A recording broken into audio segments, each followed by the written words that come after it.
के भक्त भगवान से भी अद्भुत होते हैं। भीष्म पितामह ने अपने आराध्य श्री कृष्ण का पूजन बाणों से किया जब वह अर्जुन के रथ पर बैठे थे। ऐसा ही प्रसंग भक्त श्रेष्ठ सुधन्वा का है, जिससे अर्जुन को बचाने के लिए भगवान श्री कृष्ण ने अपने समस्त पुण्य अर्पित कर दिए।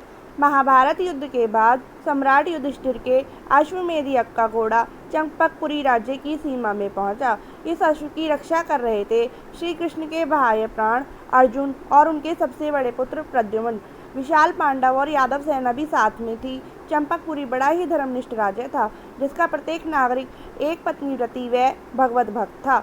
चंपकपुरी के महाराज हंसध्वज ने अश्वमेध यज्ञ के घोड़े को पकड़कर बांधने की आज्ञा दे दी। महाराज हंसध्वज ने सोचा कि मैं वृद्ध हो गया हूँ, किंतु अभी तक मेरे नेत्रों को श्री कृष्ण के दर्शन का सौभाग्य प्राप्त नहीं हुआ है। यह अश्व रोका जाएगा तो अपने प्रियजन पांडव व यादवों के प्राण बचाने श्री कृष्ण अवश्य आएंगे और मैं उनका दर्शन करूंगा।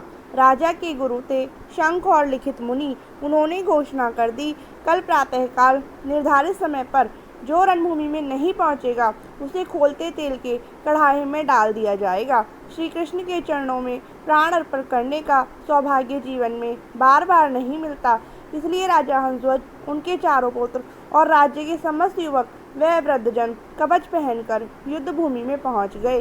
राजा के नेत्र यह देखकर अंगार हो गए कि युद्ध भूमि में उनके सबसे छोटे पुत्र सुधन्वा का कहीं पता नहीं था। उसकी खोज के लिए सैनिक भेजे गए। रणभूमि में समय पर न पहुंच पाने में राजा हंसध्वज के पांचवें व सबसे छोटे पुत्र सुधन्वा का कोई दोष नहीं था। युद्ध की घोषणा होने पर जब वह माता के पास आज्ञा लेने पहुंचे तो मां ने कहा, यदि तू अर्जुन को युद्ध में छका सके तो श्री कृष्ण उसकी रक्षा के लिए अवश्य आएंगे। उनको देखकर तू डरना मत। श्री कृष्ण के सामने युद्ध में मरने वाला मरता नहीं है, वह तो अपनी 21 पीढ़ियों को तार देता है। यदि तुझे उनके सम्मुख वीर गति प्राप्त होगी तो मुझे सच्ची प्रसन्नता होगी। इसके बाद जब सुधन्वा अपनी नवविवाहिता पत्नी प्रभावती के पास युद्ध में जाने की आज्ञा लेने गए तो उनकी पत्नी ने कहा, मैं जानती हूँ कि श्री कृष्ण के समीप जाकर कोई संसार में लौटता नहीं, परंतु आपके चले जाने पर एक अंजलि देने वाला पुत्र रहना चाहिए। प्रभावती का हृदय जान रहा था कि उसे पति का दर्शन पुनः नहीं होने वाला है। पत्नी का धर्म संगत आग्रह सुधन्वा को मानना पड़ा। वहां से स्नान कर कवच धारण कर जब वे चले तो रास्ते में उन्हें सैनिक मिल गए और वे उन्हें पकड़कर युद्ध भूमि में ले आए। राजा हंसध्वज को जब सुधन्वा के देरी से आने का कारण पता चला तो वे क्रोधित होकर बोले, श्री कृष्ण का पावन नाम सुनकर भी तू काम के वश हो गया। तुझ जैसे कुपुत्र का तो उबलते तेल में जल मरना ही उचित है। तेल का कड़ा अग्नि पर चढ़ा दिया गया, किंतु सुधन्वा को पकड़कर किसी को कड़ाहे में डालना नहीं पड़ा। सत्पुत्र स्वयं पिता की आज्ञा का पालन करना अपना कर्तव्य मानता है। सुधन्वा ने गले में तुलसी की माला धारण की और हाथ जोड़कर प्रार्थना करने लगा, गोविंद मुझे देह का मोह नहीं है, बस एक ही दुख है, आपके श्री चरणों का प्रत्यक्ष दर्शन नहीं हुआ। लोग कहेंगे कि सुधन्वा तेल में उबल कर मरा, मुझे अग्निदाह से बचाइए और इस देह को अपने श्री चरणों में गिरने दीजिए। भक्त सुधन्वा, जिसके लिए खोलता तेल भी शीतल हो गया। श्री कृष्ण गोविंद इस प्रकार भगवान नामों को पुकारते हुए सुधन्वा खोलते तेल के कढ़ाई में कूद गया। कोई आर्त हृदय से पुकारे और वह मोर मुकुट वाला ना सुने, ऐसा तो कभी भी नहीं हो सकता। प्रहलाद के लिए उसने अग्नि शीतल की। द्वापर में 2 बार दावाग्नि का पान किया तो क्या आश्चर्य कि सुधन्वा के लिए आज खोलता तेल शीतल हो गया। सुधन्वा को तो शरीर का भान ही नहीं था, वह तो खोलते तेल में तैर रहे हैं और उनका एक रोम भी न झुलसा। यह देखकर सभी को संदेह हुआ कि कहीं इसने कोई मंत्र या औषधि का प्रयोग तो नहीं किया, या तेल गर्म है भी या नहीं। यह जानने के लिए पुरोहितों ने एक नारियल तेल में डलवाया। तेल में गिरते ही नारियल तलाक से फूटा और उसके 2 टुकड़े हो गए। दोनों टुकड़े उछलकर राजा के पुरोहित शंख व लिखित के सिर पर जाकर तेजी से लगे। तब जाकर उन्हें बुद्धि आई कि हमने एक सच्चे भगवत भक्त पर संदेह किया। सुधन्वा को तेल से निकाला गया। प्रायश्चित करने के लिए शंख मुनि उसी उबलते हुए तेल के कढ़ाई में कूद पड़े, किंतु सुधन्वा के प्रभाव से उनके लिए भी तेल शीतल हो गया। मुनि ने सुधन्वा को गले से लगा लिया। तब मुनि के साथ सुधन्वा तेल की कढ़ाई से बाहर आए। राजा ने सुधन्वा से कहा, श्री कृष्ण जिसके रथ का सारथ्य करते हैं, उन गांडीवधारी अर्जुन को तुम ही संतुष्ट कर सकते हो, अतः तुम ही सेना का नेतृत्व करो। पिता को प्रणाम कर सुधन्वा युद्ध के लिए चल दिए।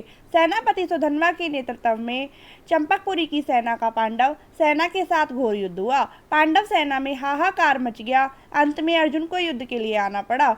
अर्जुन को उत्तेजित करते हुए सुधन्वा ने कहा, श्री कृष्ण आपके रथ के सारथी हैं, इसलिए आप विजयी होते हैं। आपने अपने सारथी को आज कहाँ छोड़ दिया?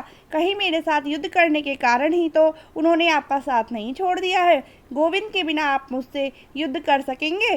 सुधन्वा ने ऐसी बाणों की वर्षा की कि अर्जुन घायल हो गए और उनका सारथी मारा गया। अब सुधन्वा ने अर्जुन को ललकारते हुए कहा, युद्ध से भागना नहीं, अपने सर्वसमर्थ नित्य सारथी श्री कृष्ण का स्मरण कर उन्हें बुला लीजिए। अर्जुन ने श्री कृष्ण का स्मरण किया। श्री कृष्ण को कहीं से आना तो था नहीं।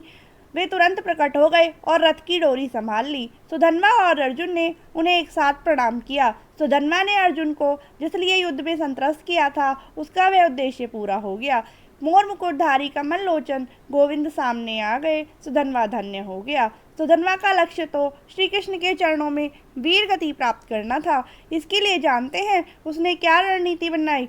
अब सुधन्वा ने अर्जुन को फिर ललकारा, अब तो त्रिभुवननाथ आपके सारथी हो गए हैं, अब मुझ पर विजय पाने के लिए कोई प्रतिज्ञा कीजिए। क्रोध में कांपते हुए अर्जुन ने प्रतिज्ञा की, मेरे पूर्वज पुण्यहीन होकर नरक में जाएं, यदि इन 3 बाणों से मैं सुधन्वा का मस्तक ना काट दूं। सुधन्वा ने हंसते हुए कहा, जिसके रथ पर श्री कृष्ण सारथी हैं, विजय तो उसकी निश्चित है, लेकिन मैं भी इनके चरणों में प्रतिज्ञा करता हूँ, यदि आपके इन 3 बाणों को न काट दूं तो मुझे अधमगति प्राप्त हो। प्रतिज्ञा करते ही सुधन्वा ने बाणों की झड़ी लगा दी, जिससे अर्जुन के रथ नंदी घोष का एक अंश टूट गया और वह कुमार के जाक की तरह घूमने लगा।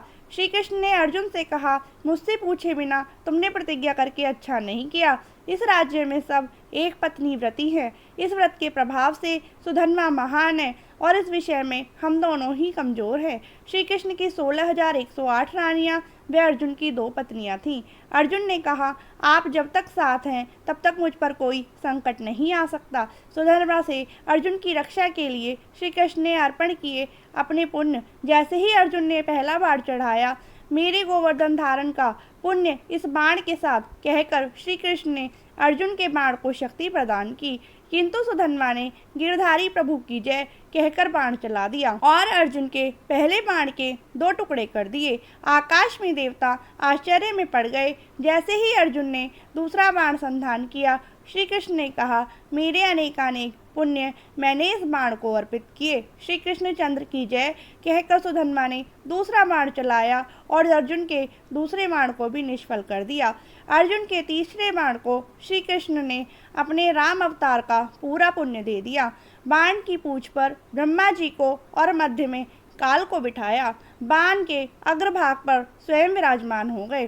सुधन्वा ने नतमस्तक होते हुए कहा, मेरे स्वामी, मैं जान गया कि आप स्वयं मेरा वध करने, मेरे कंठ का स्पर्श करके मुझे धन्य करने बाण पर बैठकर आ रहे हैं। आओ नाथ, मुझे कृतार्थ करो। अर्जुन, त्रिभुवनपति श्री कृष्ण तुम्हारे बाण को शक्ति देने के लिए केवल अपना पुण्य ही नहीं देते, उस पर स्वयं आरूढ़ होते हैं। अतः विजय तो निश्चित ही तुम्हारी है, लेकिन श्री कृष्ण कृपा से मैं तुम्हारे इस बाण को अवश्य काट दूंगा। अर्जुन का तीसरा बाण छूटा। भक्त वत्सल भगवान की जय कहकर सुधन्वा ने भी बाण छोड़ दिया। काल की भी शक्ति नहीं थी कि वह भक्त के प्रभाव को रोक लेते। अर्जुन का बाण ठीक बीच में से कटकर 2 टुकड़े हो गया। सुधन्वा की प्रतिज्ञा पूरी हुई। अब भगवान को अर्जुन का प्रण पूरा करना था। कटे बाण का अग्रभाग गिरा नहीं, उसने सुधन्वा का मस्तक काट दिया। मस्तकहीन सुधन्वा के शरीर ने पांडव सेना को तहस नहस कर दिया। सुधन्वा का कटा मस्तक गोविंद मुकुंद हरि पुकारता हुआ श्री कृष्ण के चरणों पर जा गिरा। श्री कृष्ण ने झट से उस सिर को दोनों हाथों में उठा लिया। उसी समय उस मुख से एक ज्योति निकली और सबके देखते श्री कृष्ण के श्रीमुख में लीन हो गई। भक्त वत्सल भगवान ने अपने दोनों भक्तों की प्रतिज्ञाएं पूरी की। जिस भक्ति में आराध्य के अतिरिक्त किसी अन्य की अभिलाषा ना हो, जो ज्ञान और कर्म से न बंधी हो और जिसमें कृष्ण की अनुकूलता प्राप्त करते हुए उनका चिंतन और मनन किया जाए, वही उत्तम भक्ति है।